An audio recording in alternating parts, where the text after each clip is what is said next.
พ่อแม่พี่น้องไอ้มื้อนี้ได้พาอาจารย์อยู่กระทำสั่งจังมาได้จีนหาก็ลงรถมาเพิ่นก็ได้มอดประตูไซแล้วก็เชิญชวนผู้ใดอยู่ไกลก็มาเที่ยวประตูไซบ้านเฮาได้ประเทศลาวยินดีต้อนรับ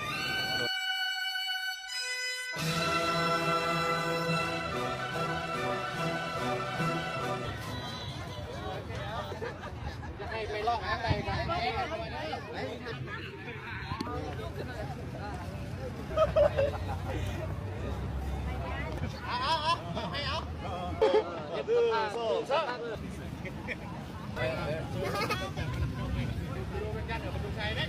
黑照片收钱吧？不收不收不收来，我给你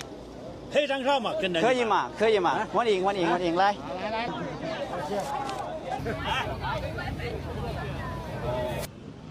เอาจ่าสิบเตกนะครับมาลงขอบใจอะไรเด้อเจ้าเฮาบ่ต้องอายบ่ต้องแคสสายตาผู้อื่นหลายสิ่งใดที่เฮาเฮ็ดแล้วมีความสุข